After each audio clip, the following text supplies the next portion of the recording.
In today's video, I'm going to give my honest thoughts, feelings and opinions about We Happy Few, a game that honestly reminded me of Bioshock Infinite, and that's why I wanted to check it out. I know that's a super original thought and a super original thing to say, but honestly, how does this picture not remind you of Elizabeth with freckles? Ooh snap, you've been caught out, Compulsion Games. I'll save you, Margaret! Welcome to Tech Evolved. If you enjoy this content, then please like and subscribe to the channel. Also consider becoming a part of the Discord community. Link in the description. It's better this way. Set in an alternative timeline in the 1960s and altered events in World War II, the city of Wellington Wells is a dystopian society on the verge of collapse. In this game, the American forces didn't join the Allies. This led to the Battle of Britain being lost and the Germans occupying the small island.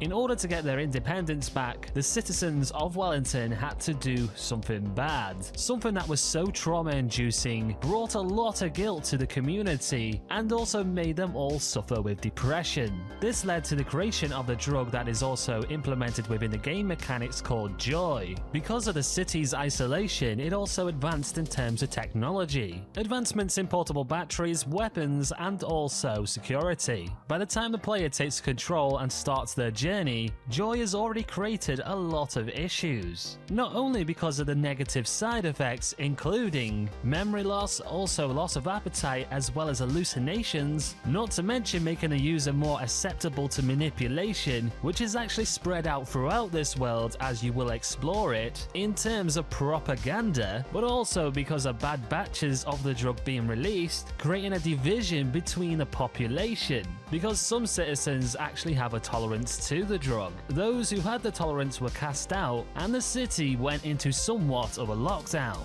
Anyone that refuses to take the drug within the city walls is labeled as a downer, and this is also implemented within the game mechanics as you stealthily try to navigate yourself around the world and not arouse suspicion. And that is the basic setup and the background story to We Happy Few. So let's go and talk about what I liked about this game. I really do like the story arc, the different stories involved, the different characters, the side characters, the art direction, as well as the audio design, and I really do like the voice acting too. I also really do like the visual transitions as well between being high on joy and then going back to reality, where it's all gritty and dark, and you realize that not everything is roses. There is really some messed up stuff going on. Both points of view are so vital to the story, and man, it's pulled off in such a great way. There you are. You nearly missed the piñata. It's the most adorable Spanish custom. Uncle Jack did a whole show about it. You smash it until all the sweets come out. What are you waiting for?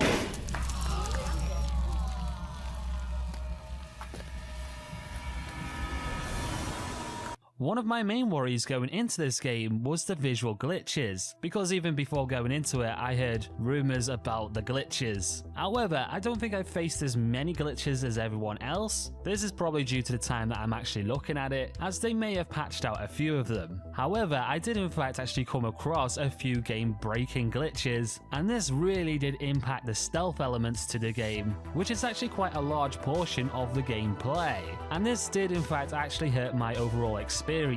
During the gameplay, I did kind of feel like the survival elements as well as the crafting system was kind of tacked on the side. It almost kind of felt like a second thought. However, I didn't judge it too harshly in this aspect because this is a casual single player game. Also, there are abilities in this game that change depending on what character you play as, and by changing the character you also change the storyline too. Most of the gameplay in this footage is going to be from the Arthur storyline, which is the first one you take on. Let's talk about game difficulty. I was actually really surprised that you could set custom difficulty in this game. So for instance, if you don't want to mess around with the survival elements, looking after things like your hunger, your thirst, and also sleep needs, then you can actually in fact disable it. You can also change the difficulty of AI suspicion, the basic game difficulty, and if you want to make it more challenging and a little bit harder, you can also set the game to one life only mode, which means if you mess up and die, then yeah, that's your save gone and you've got to start all over again. This game has been a really hard one to place whether or not I recommend it. On one hand, the game has so much potential. I love the story arc.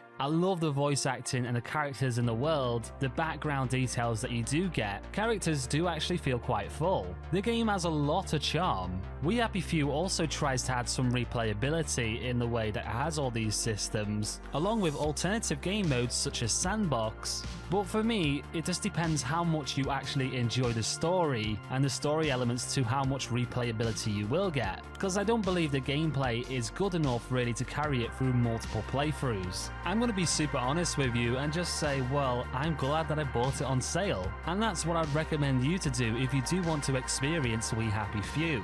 Don't get me wrong, I think you can do much worse.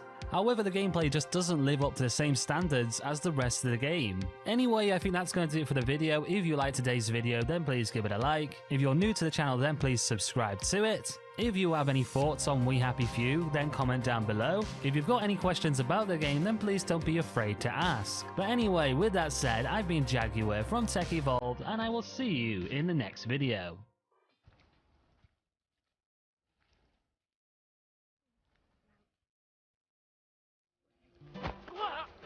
It's better this way. Sometimes you just have to eat rotten things. That's life, isn't it?